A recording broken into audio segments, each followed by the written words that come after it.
El que dio la idea de esta semana de la cosmonáutica, el que nos comentó que el 12 de abril era la noche de Gagarin y el que propuso varias actividades, y aquí le tenemos.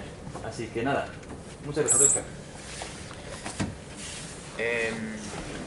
Bueno, pues nada, gracias al GUO por organizar la semana y bueno, yo vengo a hablar del proyecto Buran, que es el proyecto soviético para rivalizar con los transbordadores espaciales estadounidenses.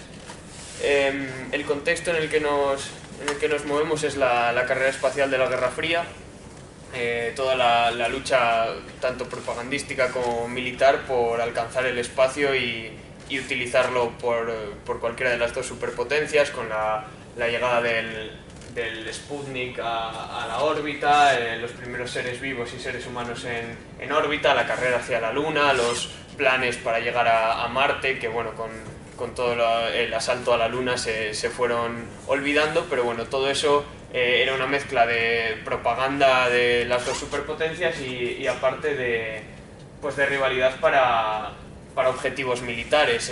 Reagan, sin ir más lejos, pues ya propuso las estaciones espaciales de combate con objetos láser para cegar a satélites espías enemigos. La Unión Soviética hizo su parte y lanzó varias estaciones espaciales de uso puramente militar, aparte de las decenas de satélites espías para tomar fotografías de objetivos y demás. Entonces esta era una época en la que el espacio estaba tremendamente militarizado y era un campo de combate más. La parte buena es que después de la Guerra Fría, pues todo se ha quedado como tecnologías que ahora estamos utilizando para otros fines y para continuar la exploración del espacio. Pero bueno, el contexto en el que se enmarca el transbordador es un contexto puramente militar. De hecho, si nos vamos a los inicios del transbordador espacial, lo empezaron en Estados Unidos, un proyecto que inicialmente surgió en Estados Unidos, el transbordador como le conocemos hoy en día. Y los científicos y los ingenieros proponían un modelo de transbordador espacial con alas rectas, con una estructura más útil para ser manejable y muy fácilmente maniobrable en la atmósfera y a velocidades subsónicas, digamos. Pero los militares dijeron que no, que eso no les interesaba, que lo que les interesaban era tener alas en forma de delta para maniobrar mejor a velocidades hipersónicas en las altas atmósferas o en el espacio.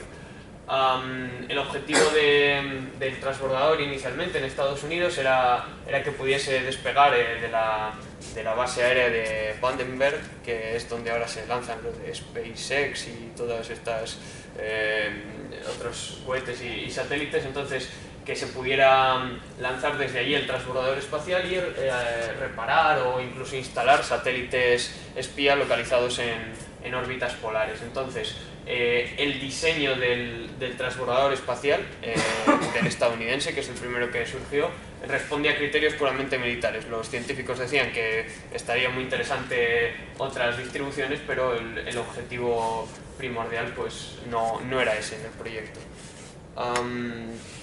Estos son los transbordadores estadounidenses, que son los más conocidos. Lo que provocó que la Unión Soviética desarrollase todo el proyecto del Buran era que temían que estos transbordadores, muy maniobrables a velocidades hipersónicas y en órbitas y en el espacio, estos transbordadores fueran utilizados para dejar bombas nucleares que no fueran capaces de sortearlas, o sea, que sortearan los sistemas de intervención de las dos superpotencias y que desde el espacio pues cayeran irremisiblemente, digamos, en objetivos de Moscú o en Leningrado. Tenían en concreto temor los soviéticos. Entonces,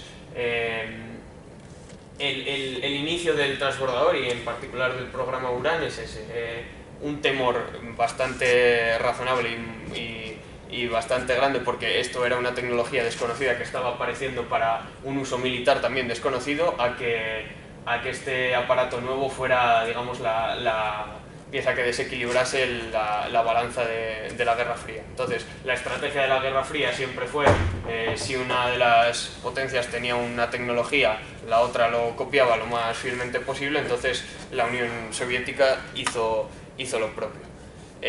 No les era nuevo el tema de utilizar vehículos, o sea, de intentar desarrollar vehículos reutilizables, incluso con forma de planeadores y de cuerpos sustentadores. De hecho, en la Unión Soviética estaba el proyecto Spiral que se desarrolló entre 1965 y los 70, de nuevo como respuesta a otro proyecto estadounidense de pequeño planeador que podía ser lanzado desde un avión por medio de un cohete propulsado hasta una órbita y de ahí bajar como un transbordador. Lo que pasa es que con capacidad para solo una persona y aún así capacidad de llevar armas nucleares. Entonces, pequeños transbordadores ya estaban en la mente de los soviéticos, pero no a la escala en la que luego nos movemos con el Buran.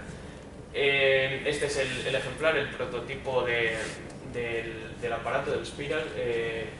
Se construyó, pero no se siguió desarrollando porque en los 70 ya estaban buscando lo que ellos llamaban un camión espacial. La idea era que un solo tripulante no bastaba, un par de armas no bastaban y que querían algo exactamente como los estadounidenses, que era algo que podía llevar en su bodega desde satélites espía hasta los soviéticos no sabían muy bien qué. Entonces dijeron, ante la duda, pues copiando literalmente. Durante todo este proceso surgieron distintas propuestas de diseño. Uno de ellos era este, con este nombre tan correcto y tan simpático, que era un transbordador espacial en el que tenía la misma forma de cuerpo sustentador, era lanzado por un cohete hasta la órbita. Lo que pasa que a la hora de maniobrar el descenso terminaba con un bosque de paracaídas que era lo que le frenaba. ¿Qué pasa? Que los soviéticos estaban buscando algo precisamente que era una cosa tremendamente versátil y que les podía dar la sorpresa en cualquier momento cayendo desde el espacio con armas nucleares. Llegar con un bosque gigante de paracaídas cayendo más o menos lentamente, un cuerpo sustentador ya un peso muerto, pues lo vieron un poco apropiado y entonces este proyecto de nuevo fue cancelado en el 75 en busca de uno que tuviera unas alas mucho más amplias en forma de delta para que todo el tema de la sustentación durante el descenso pues fuera equiparable a los estadounidenses de nuevo. Entonces esta es un poco la motivación que les llevó a desarrollar el Buran, el propio transbordador de la Unión Soviética, y bueno, sí que es cierto que surgió como una necesidad de copiar una tecnología militar rival para usos desconocidos, pero bueno, no se quedaron ahí. Digamos que aunque en el exterior la parte aerodinámica es, por no decir igual, bastante similar, internamente sí que desarrollaron bastantes mejoras con respecto al transbordador estadounidense que hubieran sido muy beneficiosas para evitar todos los desastres que luego se vieron con el transbordador estadounidense y todas las pérdidas de vida si no hubiera acabado desapareciendo también este proyecto del Buran. Una comparación del Buran con otros cohetes y lanzadores, estos actuales y aquel otro, el lanzador estadounidense que ya tampoco sigue adelante. Vemos que el Buran va lanzado por un cohete que es el Energía. Este cohete era bastante versátil, tenía distintas disposiciones de los cohetes auxiliares a esa primera fase central, que en cambio, bueno, en el estadounidense vemos que eran solo 2 cohetes de combustible sólido. Esto tenía una desventaja con respecto a los cohetes auxiliares del lanzador Energía, que eran de combustible líquido, y es que cuando son de combustible sólido tú los enciendes pero ya no puedes ya no puedes dar marcha atrás a esa reacción, no puedes cortarla en caso de que hubiera una emergencia en el despegue, simplemente pues lo que se hace con los cohetes de combustible sólido es darles distintas formas, por ejemplo más anchas en unas fases, más estrechas en otras, para tener mayor empuje en unas fases, menor en otras, pero no puedes cortar la reacción. En los cohetes de la energía esto sí que se podía hacer ante una emergencia en el lanzamiento, entonces garantizaba cierto más control que la contraparte estadounidense. Algunas comparaciones de los dos aparatos.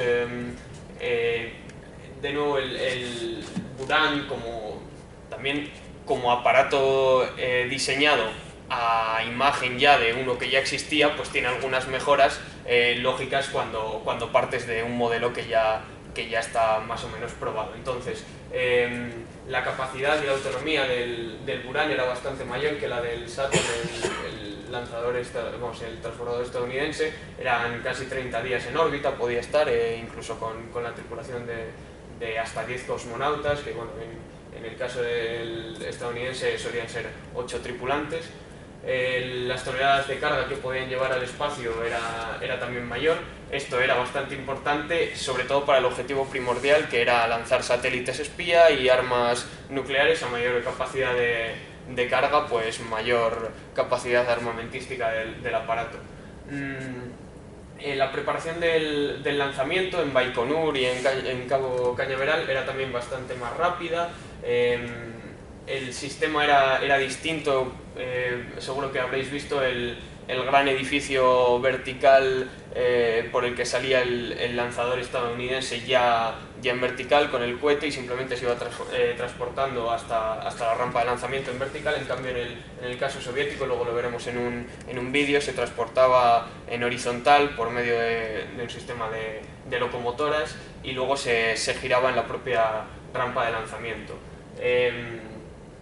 Una cosa buena es que, aunque el proyecto Buran fuera un todo que incluía tanto al lanzador como al transbordador, como a las distintas fases de mejora del mismo, el energía de este cohete lanzador sí que era utilizable para otros propósitos. Podía llevar otras cargas que no fuera solamente el Buran. De hecho, el energía tuvo más vuelos que el propio Buran, porque permitía llevar otras cargas. Se hicieron distintos test de otras cargas que podía llevar el cohete, y en cambio los lanzadores del transbordador estadounidense solo servían para esa función. Bien es cierto que a cambio Estados Unidos tomó esa decisión de cancelar los lanzamientos de cohetes comunes en favor de utilizar muchísimo más los transbordadores espaciales, buscando mayor rendimiento económico de un proyecto que solo iba a ser rentable si tenía muchísimos lanzamientos y muchísima demanda. Esto en parte también lo sufriría la Unión Soviética con el Buran, y era uno de los motivos que acabaría por tirar abajo este proyecto ante una crisis económica brutal y la poquísima demanda de cargas al nivel de lo que daba de sí la energía, que era una cosa bestial. Se optaron por utilizar pues Soyuz o los cohetes Proton o distintos lanzadores mucho más humildes y también mucho más baratos. El famoso brazo robótico, el Canadarm del satélite americano, en el caso del Buran se podía doblar y tenía dos brazos robóticos que podían servir, pues, por ejemplo, para adaptar distintos módulos científicos que llevaría en la bodega, la estación Mir y demás. Eso eran misiones que estaban planeadas. Luego veremos un poco qué misiones tenía por delante el Buran y cómo se frustraron todas. Y por último, tanto el transbordador espacial estadounidense como el soviético sí que en las fases iniciales de diseño tenían unos propulsores que a la hora de la reentrada les permitiría no ser simplemente un cuerpo muerto y un ladrillo cayendo hacia tierra, sino poder tomar ciertas decisiones también los tripulantes a la hora de propulsarse. En el diseño final del transbordador estadounidense esto había desaparecido, en cambio en el diseño final del Buran eso se mantenía. Tenían la intención de que las fases, digamos, definitivas del transbordador tuvieran en la cola unos propulsores que les permitieran durante el descenso maniobrar mucho más versátilmente. De nuevo, todo en pos de un objetivo militar muy claro, pues los propulsores les resultaban mucho más beneficiosos. Bien es cierto que el Buran solo voló una vez, entonces esta tecnología no estaba disponible a la hora, o sea, no la habían desarrollado y probado lo suficiente, entonces los huecos destinados a estos propulsores en el primer viaje los taparon con un material aislante, con el razonamiento. Bueno, en los siguientes lanzamientos ya lo meteremos cuando funcionen bien los sistemas, pero esos lanzamientos nunca se produjeron. Aquí vemos la parte de atrás de los motores del transbordador espacial americano y a la derecha el Buran soviético. Vemos que el transbordador estadounidense tiene unos motores muchísimo más grandes porque una parte importante tras gastarse el combustible sólido de los cohetes auxiliares y demás, el transbordador estadounidense necesitaba una fase todavía bastante larga de propulsión con sus propios motores, que era mucho menor en el cambio del Buran, en el caso del Buran, porque esto ya venía como una parte del cohete energía. Entonces esta propulsión ya estaba en el lanzador, y cuando se desprendía eso ya era peso que digamos que caía y el Buran se libraba de ello. Esto, en cambio, en el caso del transbordador estadounidense, pues claro, era un peso muerto que ya no era utilizable cuando estaba en el espacio. Eso simplemente había cumplido su función, y en el caso soviético pues caía a tierra con el resto del cohete. Puede que veáis aquí ciertas diferencias en el tema de los cohetes auxiliares al gran cohete central. Aquí aparecen ciertas protuberancias. Bueno, en el caso estadounidense solo había 2 cohetes auxiliares de combustible sólido, ya dije, y en el caso de la energía podía haber 3 o 4. Y tiene como unos ciertos bultos ahí en la parte de arriba, lo veréis, y también en la parte de abajo. Esto era porque frente al sistema estadounidense de recuperación de los cohetes en el océano, una vez habían caído, los soviéticos intentaron que sus propios propulsores auxiliares tuvieran paracaídas y un tren de aterrizaje que les permitiera caer suavemente cerca de Baikonur, relativamente cerca, y no necesitar irlos a buscar al agua del océano. De hecho, había proyectos. Bueno, aquí está el proyecto que sí que se llevó a cabo con el Energía y el Buran, que era un lanzamiento, los cohetes auxiliares se desprenden y después de una pequeña fase de caída se despliegan los paracaídas se abren, caen perfectamente con su tren de aterrizaje. Genial. Esto se llevó a cabo, de nuevo en el primer lanzamiento del Energía esto no sucedió porque la tecnología no había sido suficientemente probada y se dejó para posteriores, pero bueno, esta era una tecnología disponible. Los soviéticos querían, no pudieron porque se les vino abajo todo el proyecto, pero querían ir un paso más allá y que sus propios cohetes fueran lo que ahora está intentando y ha conseguido recientemente SpaceX y demás, que es lo de que sus propios cohetes vuelvan a casa controladamente.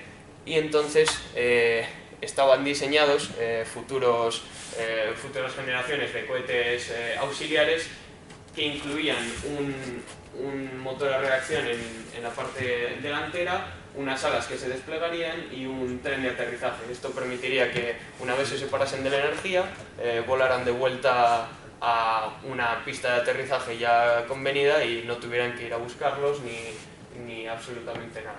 Esto, ya digo, no se consiguió llevar a cabo, pero digamos que es el precursor de todo lo que estamos viendo hoy día de los cohetes que consiguen, para ser reutilizables, propulsarse a sí mismos, en este caso para frenarse, y aterrizar en una barcaza o bien en las instalaciones de tierra. El Buran, como el transbordador como tal, solo voló una vez. Hablamos de la energía, el cohete subió más veces al espacio, pero el Buran solamente una.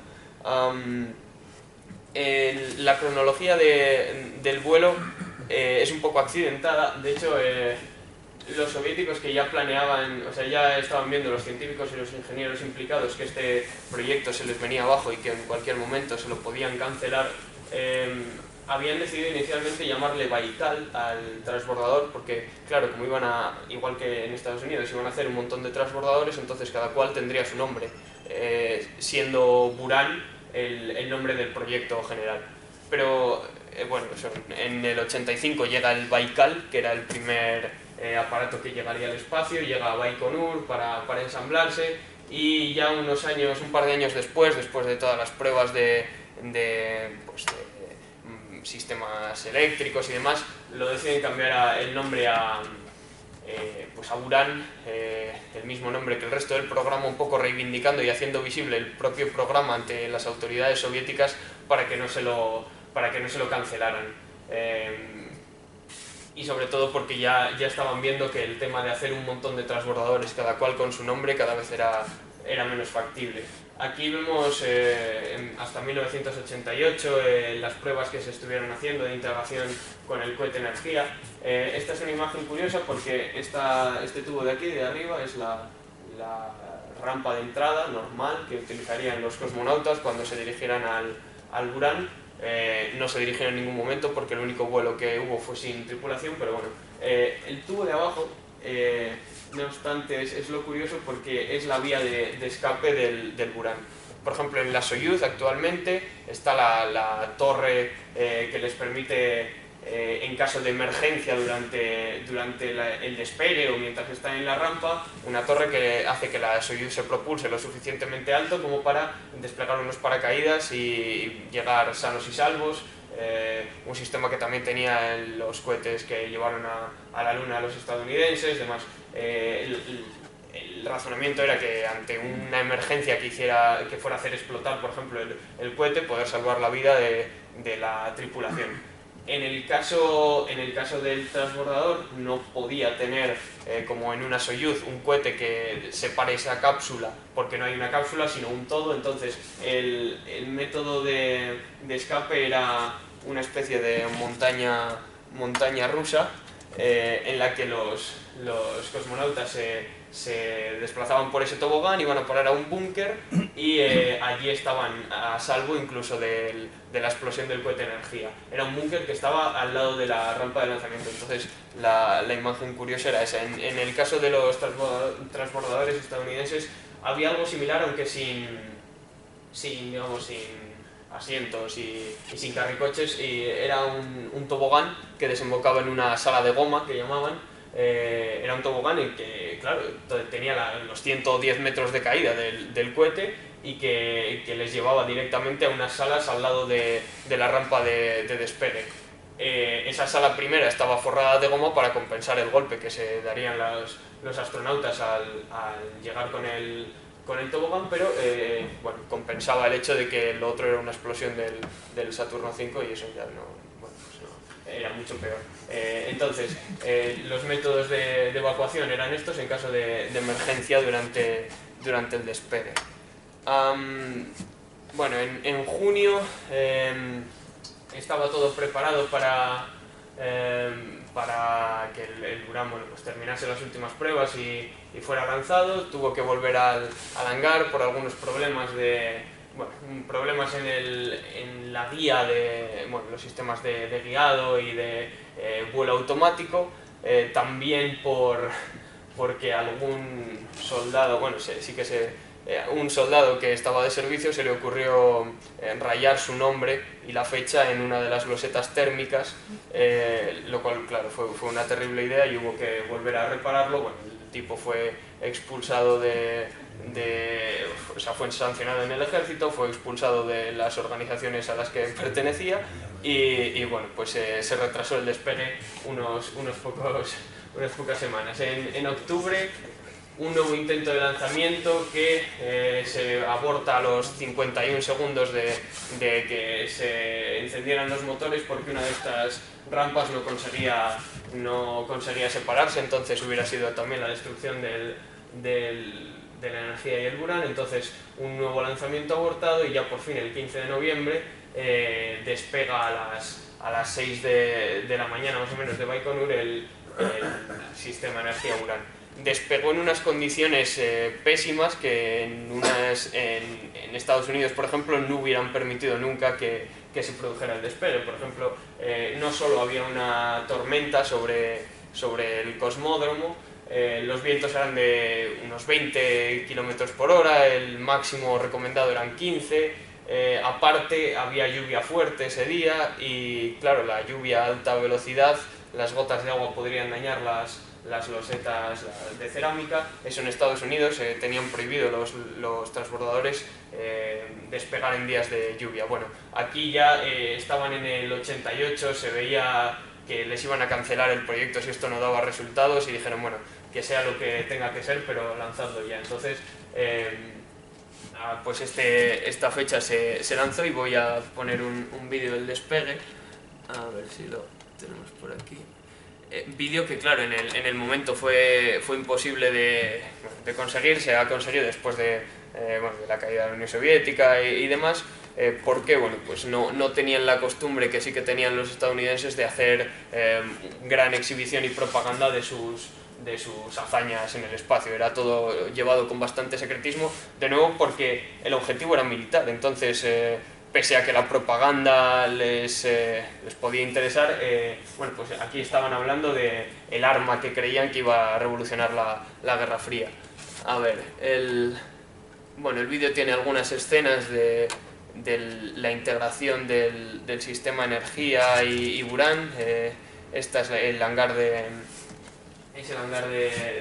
almacenaje y de llenado de los tanques. Se ve que están en horizontal y es precisamente así cuando en la forma en que se transporta hasta la rampa de lanzamiento. Aquí están las locomotoras que llevan toda esta mole, todo el aparato, y eso es lo que luego va a ir basculando y va a poner el cohete en vertical. Claro, el proceso era lentísimo y aquí se ve ya como tal el momento en el que se gira.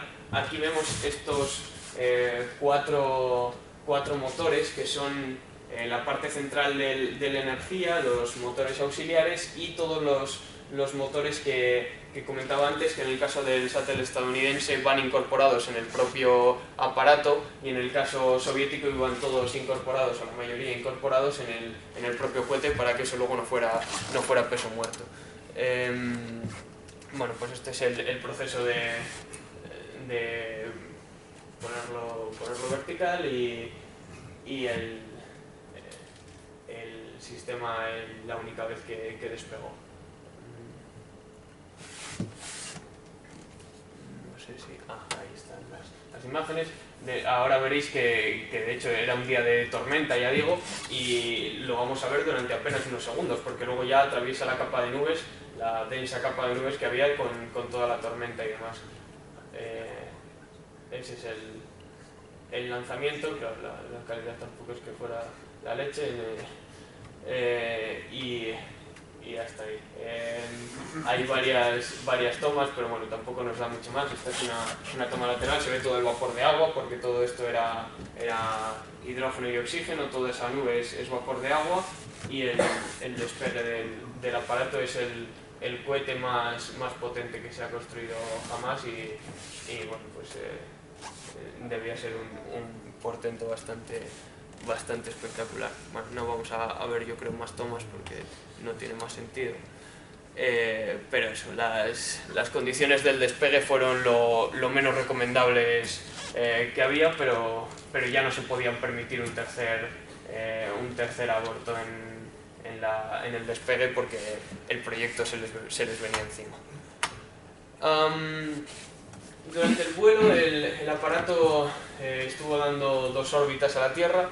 En todo este tiempo que tuvieron los ingenieros entre que se cancelaba un despegue y se cancelaba el otro, tuvieron tiempo de pensar si sería más recomendable una misión de apenas 2 horas y una órbita o 2 a la Tierra, o una misión de 2 días, 3 incluso, en la que ya se pudieran someter a prueba distintos sistemas, como la apertura de las compuertas del aparato y demás. como las pruebas que se habían hecho a todo el sistema de apertura de compuertas, baterías para dar electricidad a todos los sistemas internos y demás, no habían sido demasiado concienzudas y no se había dado tiempo a que se hicieran todas, optaron por la primera, una misión muy sencillita hasta cierto punto comparada con la otra, 2 vueltas a la Tierra y en 2 horas de nuevo a casa, básicamente porque la otra misión lo que les iba a proporcionar eran datos accesorios, de la apertura de las compuertas, pero les interesaba al menos para la primera prueba, pues a ver si subía bien, si se mantenía bien en la atmósfera y si sobre todo funcionaba bien el sistema de guiado automático. Es el cambio más importante con respecto al Shuttle estadounidense. Este aparato podía volar solo sin tripulación y de hecho la mayoría de las misiones que tenían planeadas eran así, eran sin tripulación. El aparato funcionaba con 4 ordenadores que tenían 120 kilobytes de RAM en total, funcionando en paralelo y entonces, el proceso fue el normal, se desprendió el energía, estuvo dando un par de órbitas a la Tierra. Cuando se fue a poner ya el modo de descenso, el aparato se dio la vuelta, encendió los motores para frenarse, con el impulso negativo de los motores se frenó 160 metros por segundo. El caso es que la idea era que tuviera la menor velocidad posible, gastara también la mayor parte de combustible y luego el aparato se vuelve a dar la vuelta y cae como un cuerpo sustentador, un ladrillo que cae por la atmósfera y que ya no puede hacer más que planear hasta la base.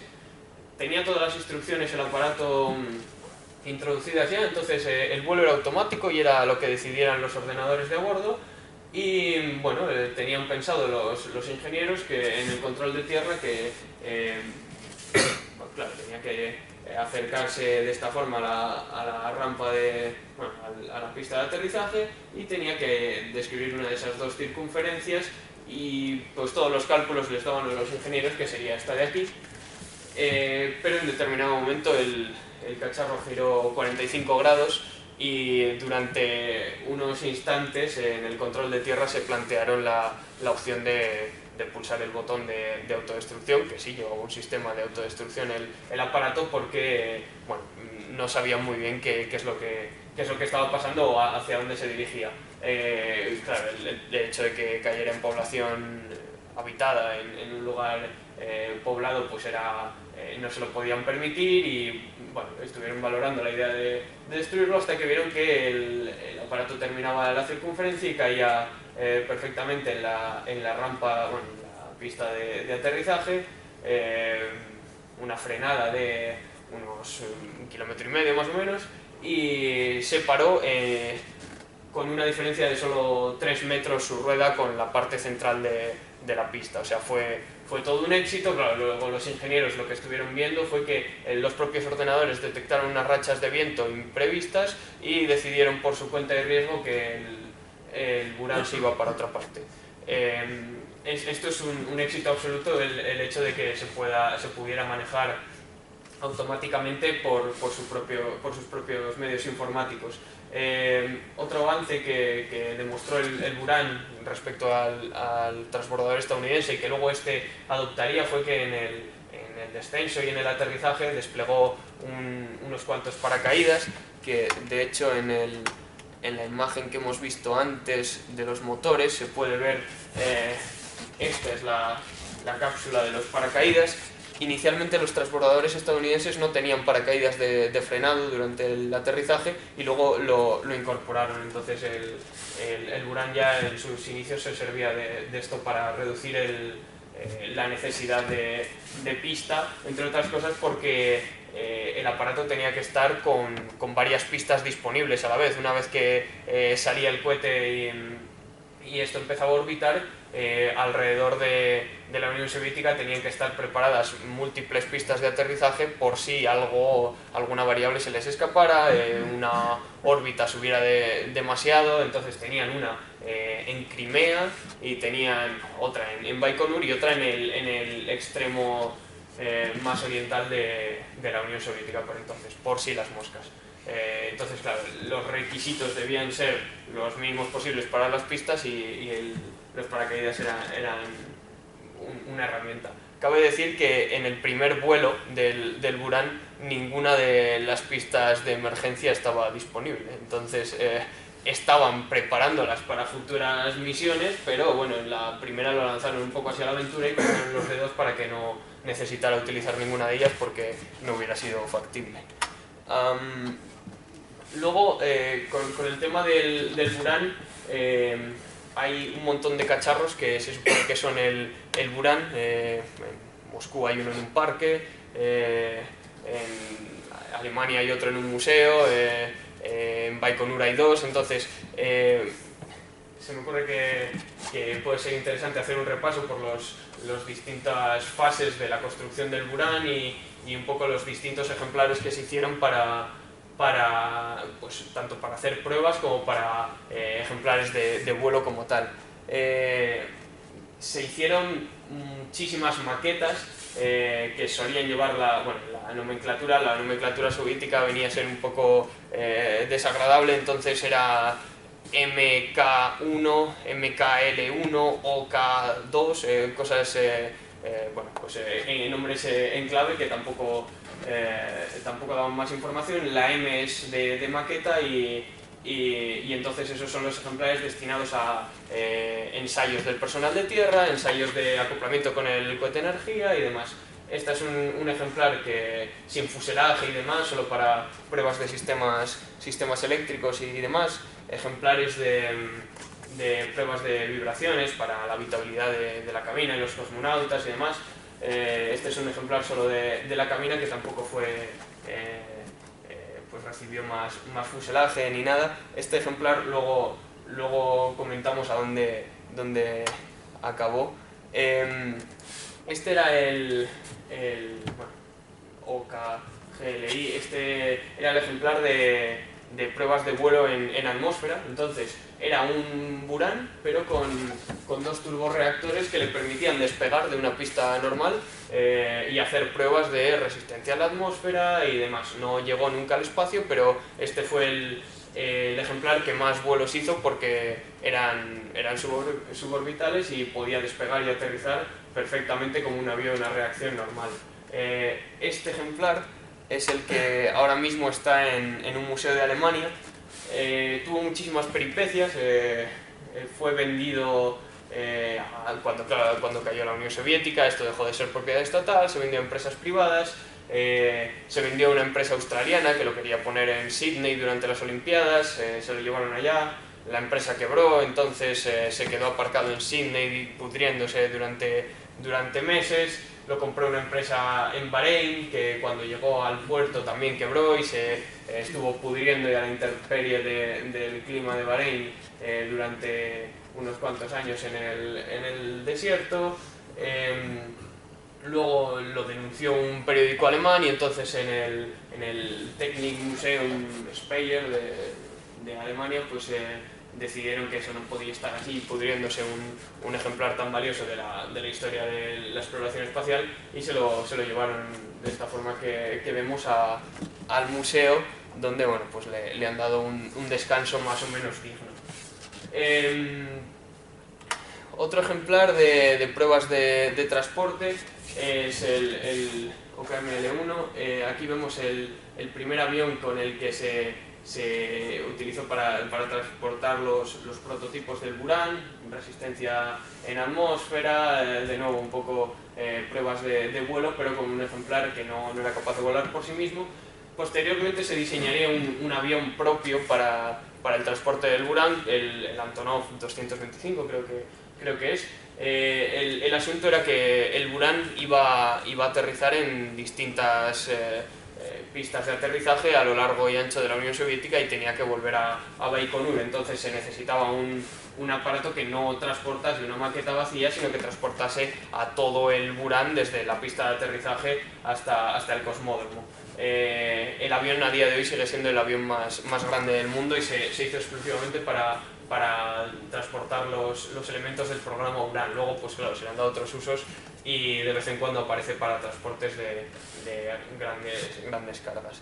Este también se estaba pudriendo en Baikonur y decidieron moverlo, transportarlo hacia el museo de Baikonur, un lugar mucho más visible, y ahora mismo pues lo han convertido en un museo y lo han pintado con las letras Buran como si fuera el original, pero no es el original, es simplemente un ejemplar de vuelo. De hecho, bueno, pues ahí está la cabina, no es la cabina del Buran original, y bueno, ahora mismo al menos ya no se está pudriendo a la intemperie en la estepa kazaja. Ejemplares que todavía hoy se mantienen es este que ahora mismo está en la RKK Energía, en la empresa que sobrevivió bueno, en la que se convirtieron las distintas oficinas de diseño. Este es un ejemplar para pruebas electrónicas. El Buran como tal, el único ejemplar en alcanzar el espacio. Aquí lo vemos en el aterrizaje de la única vez que ha volado y que ha aterrizado. El Buran original lamentablemente está destrozado desde 2002, cuando por falta de mantenimiento se le vino abajo todo el hangar en el que estaba en Baikonur, matando además a 7 personas. Entonces del Buran original y del cohete Energía ya no queda nada, y el único que se mantiene en pie era el ejemplar 2K, que iba a ser un ejemplar de vuelo. De hecho aquí lo vemos integrado ya en el Energía. Aquí es otra foto en blanco y negro de estas mismas pruebas. Ahora vamos a ver la misión para la que estaba previsto, que volara en 1990, 1989, o sea, iba a ser inminente, pero bueno, pues no pudo ser, y el aparato pues se desprendió de la energía siguió su curso y el aparato no llegó nunca al espacio. Aquí en la foto se ve que todavía las losetas térmicas están sin poner al completo, porque era simplemente un ensayo de sistemas de acoplamiento entre energía y el Buran. Aparte de estos dos ejemplares de vuelo, el 1K y el 2K, bueno, el ejemplar 2K, pues de nuevo también como el resto se está pudriendo en un hangar de Baikonur, a la espera de que alguien lo compre o se le caiga también el techo encima. Y está aquí junto a otra maqueta de vuelo que ni siquiera estaba diseñada para llegar al espacio, pero bueno, esta es la maqueta, y este aquí es el 2K, el ejemplar de vuelo que estaba previsto que se uniese a la estación Mir y demás. Este es el edificio en el que está y la situación actual.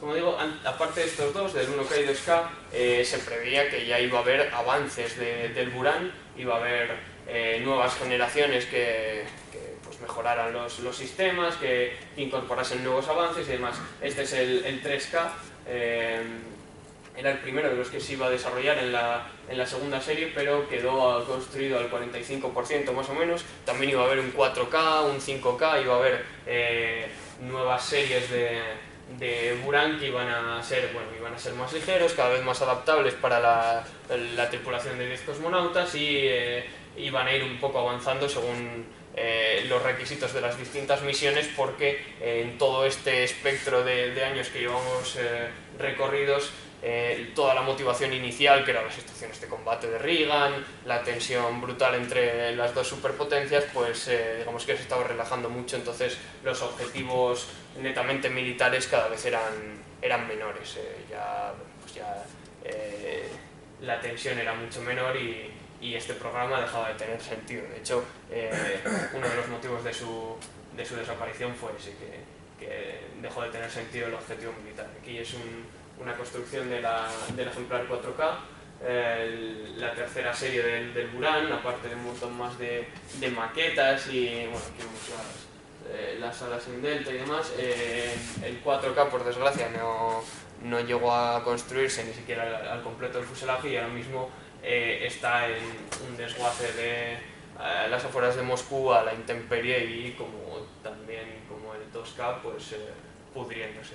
Esta es una foto de hace unos pocos años, está al clima ruso, que bueno, pues, acabará por ser chatarra. El 5K también era un ejemplar de una serie mucho más moderna, pero cuando se canceló, o sea, cuando todavía el proyecto Buran se mantenía, pero se fue reduciendo su nivel de alcance, el 4K y el 5K se cancelaron totalmente. El 5K incluso fue desguazado, y de ese ejemplar no queda absolutamente nada. Bueno, luego el Buran casualmente más famoso es el menos científico de todos. Es un Frankenstein que hay en el parque Gorky de Moscú. Cualquiera que vaya al parque Gorky pues se lo puede encontrar. Debe ser un lugar bastante frecuentado en verano por los moscovitas y demás, pero hay un Buran que es visitable por cualquiera.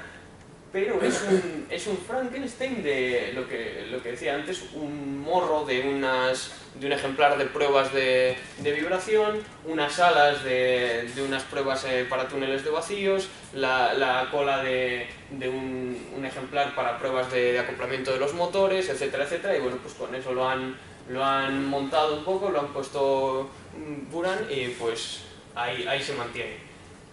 Ahora mismo está en peligro porque hay quienes dicen que eso hay que desguazarlo, y que hay que, por ejemplo, agarrar las partes genuinas del 3K, que era un ejemplar de vuelo de la segunda generación, y ponérselas a su maqueta original, y que les dice simplemente que eso hay que desguazarlo, y que eso hay que quitarlo del parque.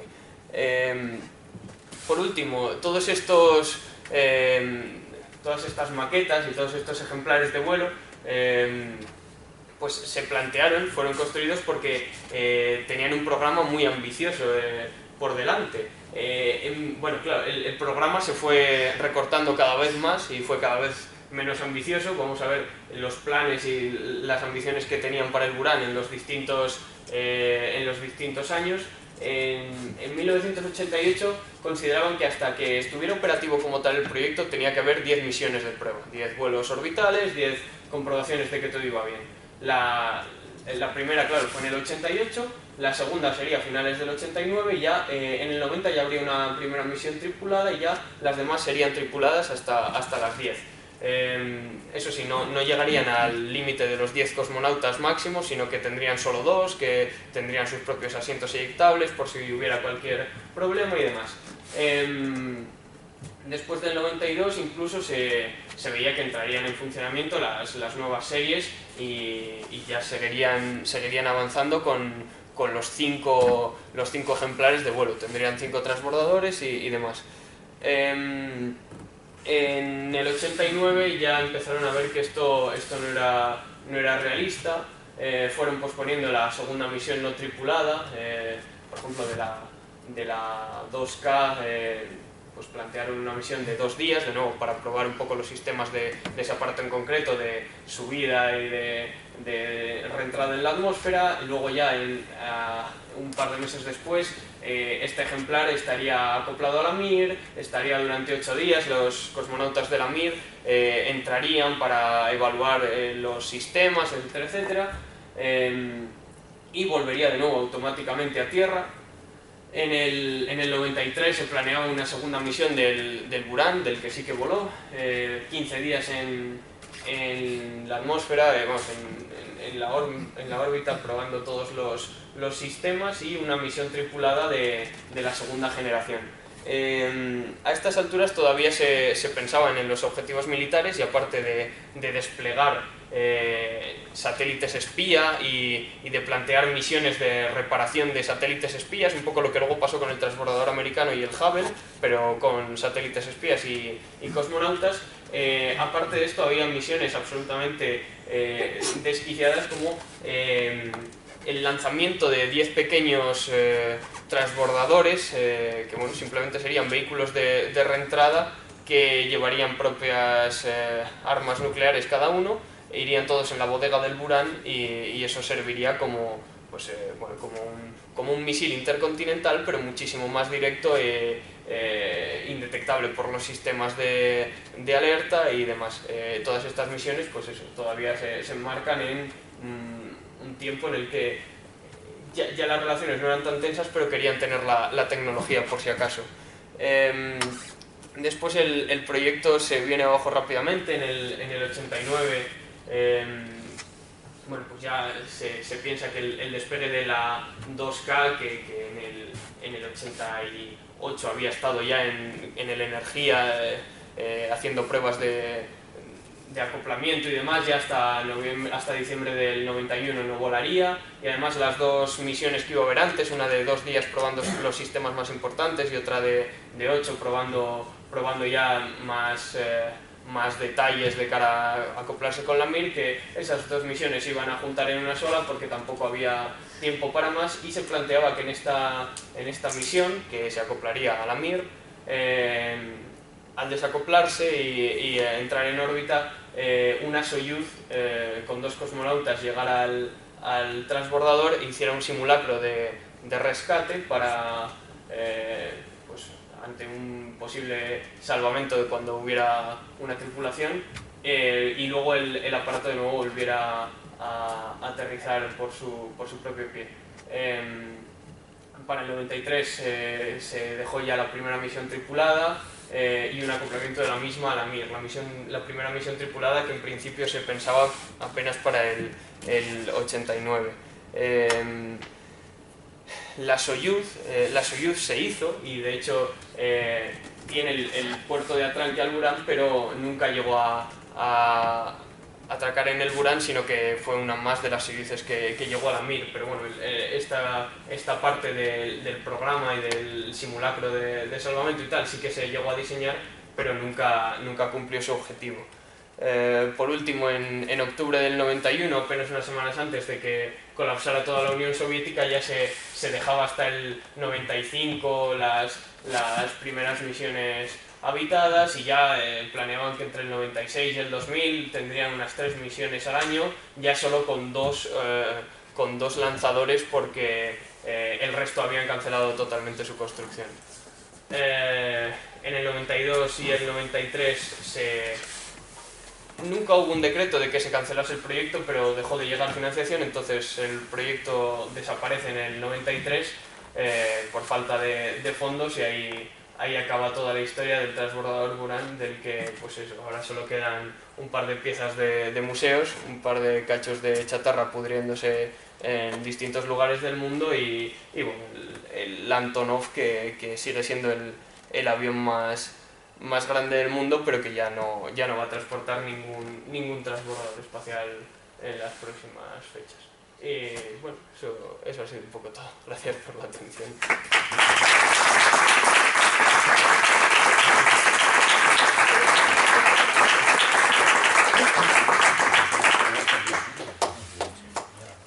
¿Alguien tiene alguna pregunta?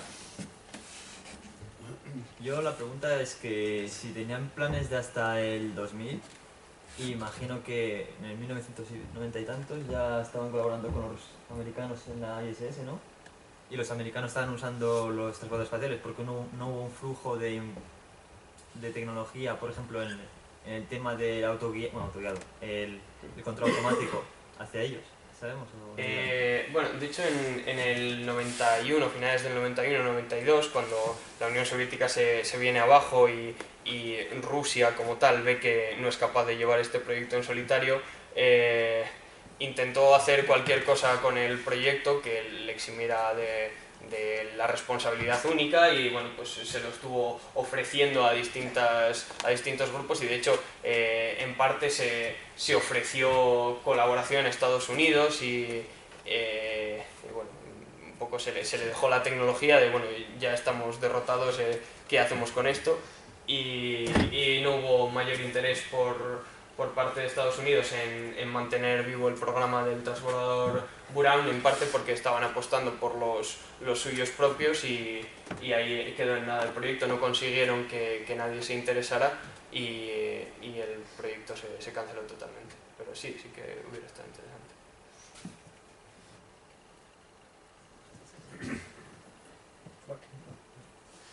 me ha parecido muy interesante cuando has puesto la comparación del americano con el Buran, que marcas una diferencia en el Buran, y es que tenía la posibilidad, además de bajar planeando como hacía el americano, con propulsión. Me parece que es que los americanos metieron como condición de seguridad que el transbordador, antes de hacer la reentrada, tenía que liberarse del combustible. De hecho, quiero decir, cualquiera de los transbordadores americanos a lo mejor lo podía haber hecho, pero claro, era tremendamente peligroso hacer una reentrada donde la temperatura llega a tener miles de grados, y en una nave que tiene combustible para conseguir finalmente propulsarse. Eso sería realmente peligroso. O sea que al final realmente el planeo era inevitable en estos equipos reutilizables, ¿no? ¿O qué? Sí, sí, pero vamos, de hecho creo que los soviéticos no tenían tantísima preocupación al respecto, aparte de porque lo que hemos hablado antes, de que lo lanzaron en unas condiciones meteorológicas que no eran adecuadas. Cuando aterrizó el único Buran que ha aterrizado, lo primero prácticamente que hicieron fue vaciar sus tanques de oxígeno líquido y de combustible que todavía les quedaba, es decir, no habían quemado todo arriba y bajaron en la reentrada con parte del combustible ahí. Entonces, bueno, era un todo o nada y se marcaron el farol, ¿no? Pero sí, es cierto. Yo quería saber un poquito de esas cosas, qué ventajas aportaban las siguientes generaciones del Buran comparadas con las evoluciones que hubo hasta el Endeavour del transbordador espacial americano, y si operativamente, porque finalmente el transbordador se ha dado de baja por el tema de vital, primero los accidentes, que fueron muy graves, y segundo por el tema de que era muy costosa cada una de las misiones. Si las misiones del Buran eran más económicas que las misiones del transbordador americano. No eran más económicas, y de hecho el proyecto se vino abajo por eso. El proyecto era el proyecto más ambicioso que habían llevado en la Unión Soviética en el ámbito de la cosmonáutica, y requería también de unas demandas igual de ambiciosas. Pero esas demandas nunca llegaron, y la demanda se podía satisfacer con otros cohetes mucho más baratos y asequibles que tenían disponibles, y por eso la energía tampoco ha vuelto a lanzarse. Sobre las mejoras de las siguientes generaciones era sobre todo, por ejemplo, la versión que sí que voló, debería haber llevado eso, los propulsores, pero se le dio por terminado sin los propulsores, con un material aislante y demás. Entonces, los primeros ejemplares se estaban dando por terminados sin todos los componentes a los que aspiraban a llegar. De nuevo, se podía aspirar a que llegaran a 10 cosmonautas, pero ya tenían pensado que incluso en los momentos más ambiciosos los primeros años iban a ser solo 2 cosmonautas, y todo iba a estar equipado y acondicionado solo para 2 cosmonautas, para reducir el coste y cualquier preocupación. Entonces, las siguientes generaciones, aparte de reducir peso y de, digamos, optimizar la disposición de las losetas térmicas según lo que estaban detectando los primeros transbordadores que volaban, pues iban a ir implementando todas esas mejoras que se supone que iban a tener los primeros, pero que los primeros no tuvieron. Las primeras 10 misiones de prueba se planeaba que en la bodega el Buran llevara un módulo que simplemente registraba todos los datos de vuelo y todas las características que había acontecido al aparato externamente e internamente. Entonces, con esos datos se iban a implementar esas mejoras en los modelos nuevos.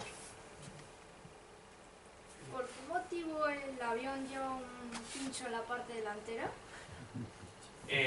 Pues eso será por cuestiones de aerodinámica, o puede que, o sea, ahí suelen ir las sondas de velocidad del aparato y de temperatura y demás. Entonces yo creo que por ahí atrás alguien te puede contestar. Sergio. Es un tubo pito, seguramente sea un tubo pito experimental para ver cómo se comporta el avión. O sea, es un tubo pito grande experimental, tiene diferentes sensores. Luego otra cosa es qué sensores lleva, eso ya no te lo puedo decir. Normalmente el tubo de pito lo llevan, pero sin tanto aparataje, ¿no? O sea, sí, pero en los vuelos de prueba llevan ahí un pedazo bicho impresionante, los prototipitos. No puede ser una sonda para reportajes? No, porque no tiene persona de reportajes en el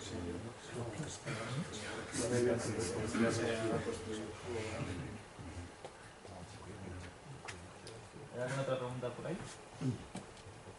Bueno, pues entonces ya con esto estamos por finalizar la charla. Muchas gracias, Óscar.